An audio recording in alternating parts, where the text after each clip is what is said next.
Le Real Madrid pessimiste pour David Alaba. Alaba, où en est David Alaba? Victime d'une rupture du ligament croisé avec le Real Madrid, le défenseur de 32 ans n'a plus joué depuis décembre 2023. Après avoir également manqué l'Euro 2024 avec sa sélection nationale, l'international autrichien a effectué son retour au centre d'entraînement des Merengues, le 15 juillet dernier. Problème, l'ancien rock défensif du Bayern Munich n'a toujours pas repris les séances. Selon Sport, David Alaba envisage un retour à la compétition au mois d'octobre alors que le club madrilène se montre beaucoup plus pessimiste à ce sujet. Si aucune date de retour n'a pour le moment été précisée, tout indique du côté madrilène que celui n'interviendra pas avant 2025.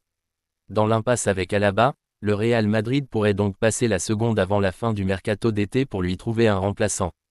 Dernièrement, la piste Mario Gila a refait surface dans la presse espagnole, les toutes premières images de Mbappé au Real Madrid. La recrue galactique du Real Madrid, celle que tous attendaient, des supporters à un vestiaire pourtant sortant d'un doublé Liga LDC, est la grande star de cette journée de reprise pour les internationaux. C'était le moment tant attendu par les Madridistas, Kylian Mbappé a enfin enfilé son kit training et a effectué sa première séance d'entraînement en tant que nouveau madrilène.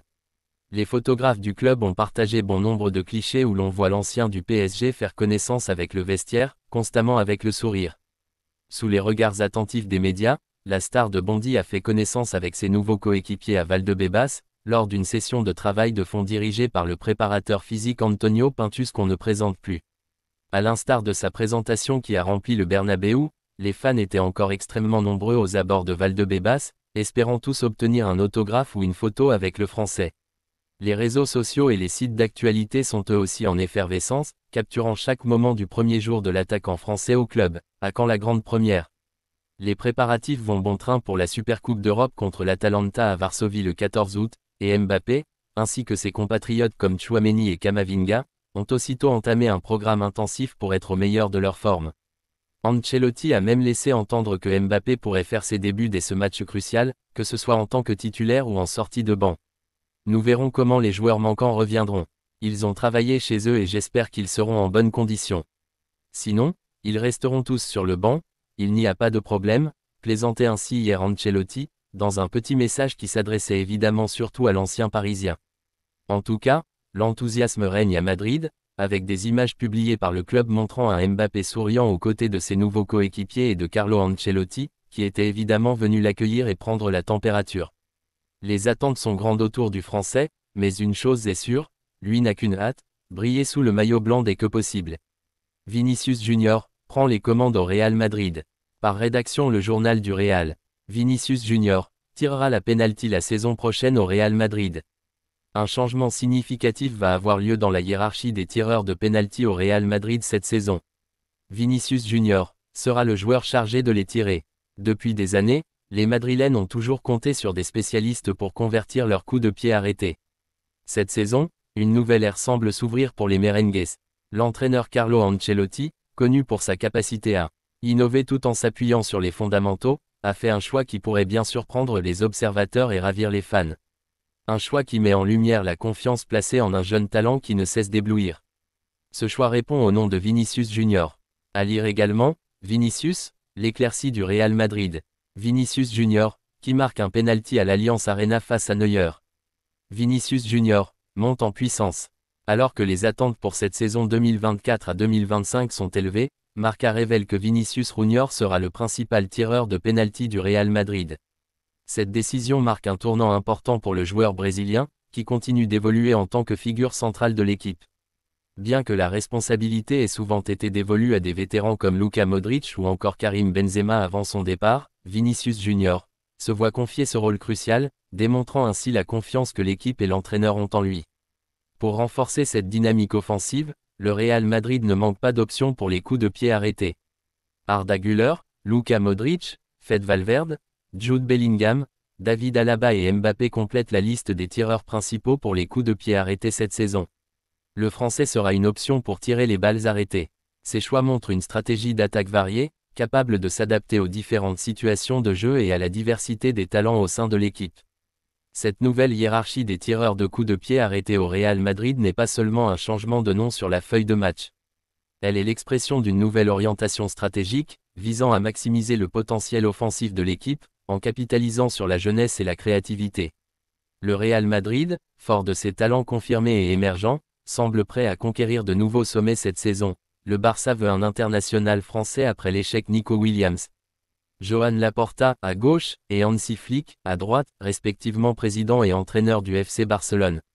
En quête d'un ailier gauche, le Barça a longtemps souhaité attirer Nico Williams.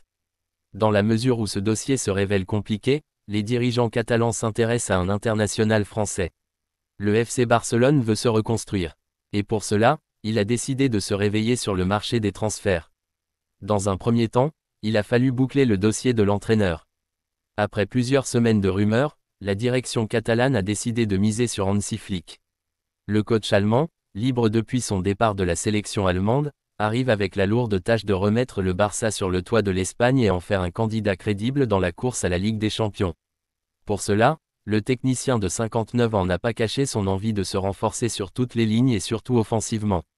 La saison dernière, la formation emmenée par Robert Lewandowski avait déçu dans ce secteur et personne n'avait réussi à s'imposer réellement. Le prêt de Joao Félix, malgré des bons débuts, n'avait pas donné satisfaction, tout comme l'irrégularité de Lewandowski et Rafinha. Enfin, le jeune Vitor Roque arrivé en janvier, est déjà sur le départ alors que le club ne souhaite pas vraiment le conserver. Dans ce sens, le Barça a jeté son dévolu sur Nico Williams, véritable sensation du dernier Euro. Mais l'ailier espagnol qui était la priorité pour l'aile gauche est un dossier très compliqué. Et malgré des négociations acharnées ainsi qu'un intérêt très concret du PSG, Nico Williams a pris la décision de rester avec son club formateur. Kingsley Coman, le plan B. Dans ce sens, le FC Barcelone, qui a déjà bouclé l'arrivée de Dani Olmo, a activé une nouvelle piste. Selon les informations de Sport, les Blaugrana songeraient désormais à Kingsley Coman. L'attaquant du Bayern Munich est clairement sur le départ et il a été proposé à la formation espagnole. Du haut de ses 28 ans, il est à la recherche d'un nouveau challenge après une saison marquée par de nouvelles blessures et une irrégularité qui a fini par lasser les Bavarois. Le quotidien catalan explique qu'après avoir espéré le vendre, le Bayern étudie maintenant un prêt. Et cette option plaît forcément au Barça qui n'a pas une enveloppe conséquente pour recruter sur le marché des transferts. Sport révèle également que le nouveau coach adjoint barcelonais, Thiago Alcantara, a conseillé à Hansi Flick de récupérer l'ancien joueur du PSG qui est donc toujours suivi par son club formateur. Le Barça pourrait donc passer à l'action dans ce dossier même si la direction ne semble pas vouloir abandonner complètement le dossier Nico Williams.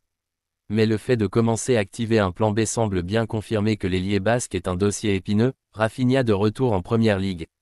Rafinha Barcelone. L'attaquant barcelonais Rafinha serait proche d'un retour dans le championnat anglais. Le club anglais d'Arsenal s'intéresse de nouveau à Rafinha, l'ailier dont le FC Barcelone ne veut plus. Le club catalan cherche à réduire sa masse salariale et c'est pourquoi il a mis l'ancien Rennais sur la liste des joueurs à transfert. Selon le Mundo Deportivo, Arsenal est de nouveau en contact avec les Blaugrana pour Rafinha. Les Gunners seraient les grands favoris pour le faire signer. Le Barça ne retient pas Rafinha. Le directeur sportif d'Arsenal, Edu, serait prêt à offrir 50 millions d'euros pour ramener Rafinha en Angleterre. L'ancien joueur de Leeds United a passé 2 ans du côté de Barcelone, mais sans jamais avoir réussi à convaincre. Pourtant, son bilan chiffré n'est pas si mauvais avec 20 buts et 23 passes décisives réussies toutes compétitions confondues.